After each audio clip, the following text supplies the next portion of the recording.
so that people can get a hold of me. I don't have anything to hide. Yeah, I know, because I'm usually able to get a hold of you, and I know you're incredibly busy with all the things that you do besides this.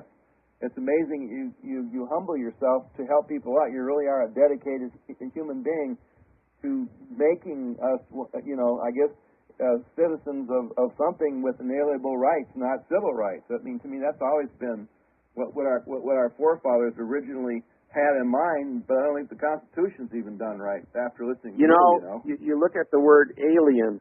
Yeah. A is a single syllable, which means no. Yeah. And lien comes from contract.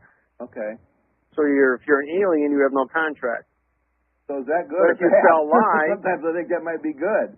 But if you spell lie, L-I-E, it means perjury. Okay. And if you spell lion, it's past tense perjury. Yeah. And the difference between lion and lien is still perjury. Because all liens are written in adverb verb fiction. So you're still lying. So what do? Have to call the judge? Here come the judge. We got to bring you into the court, or what do we have to do here?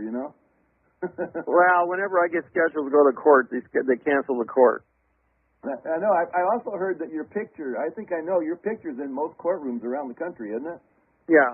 All the judges know who I am. A portfolio of me and my accomplishments and my website, and the information's been downloaded and given to the judges to study. So if I happen to walk into their courtroom, they know that I'm there for a specific reason, because I was invited, because someone feels they've done something wrong and they want me to have firsthand knowledge as to what mischief is going on. Yeah. As a plenipotentiary judge, for me to write a prosecution law or a complaint against judges and attorneys, I need to have signed confessions of the people who are doing the wrong thing. In other words, that's the defendant, what we would call normally the defendant, or would that be the plaintiff in this case? So it'd be neither. Okay. I don't use those words.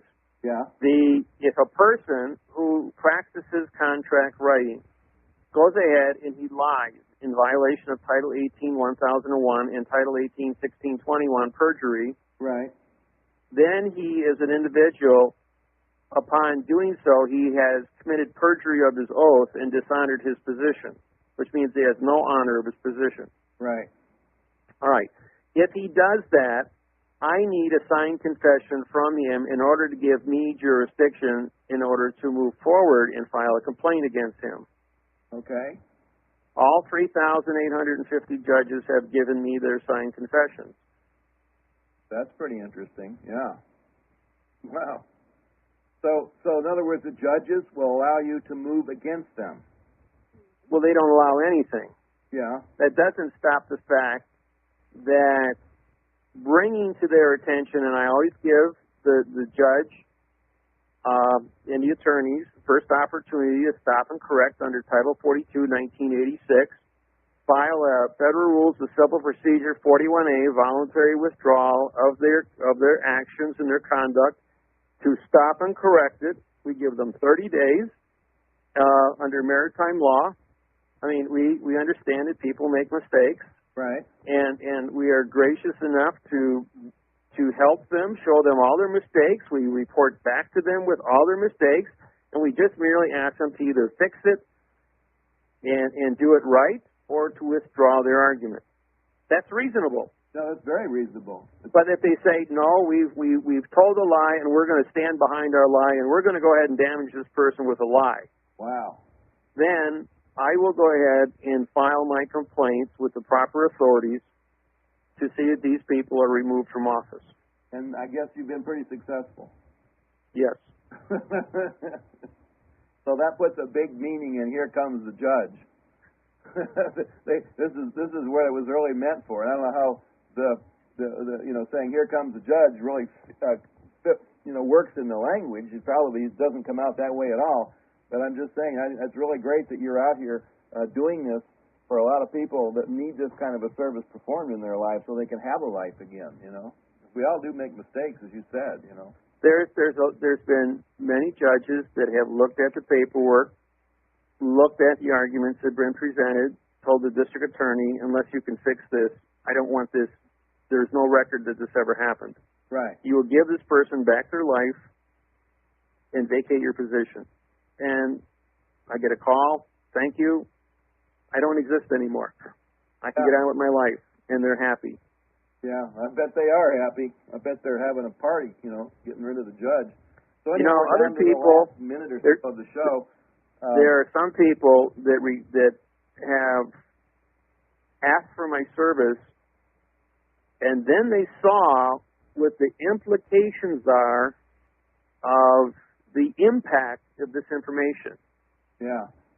Then they turn around and say, well, I'm as guilty as the government is, and I have more to lose by cooperating in the truth than I do by participating in the fiction.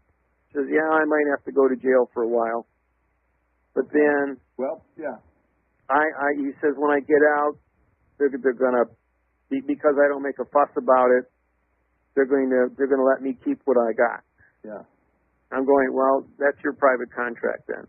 Yeah, no, I got that. Okay, we're completely out of time. I even All right. got my hot rod to hell thing where I slam people, organizations that are stupid. I just completely forgot, to do that tonight because you're so important as to our listeners. I got about 30 seconds left. Once again, give us your website for those that don't have it. It's in D as in David, W as in Win, M as in Miller, L as in Language, and C as in Communication.com. Yeah. And thank you very much, Judge Win Miller, for coming on this program.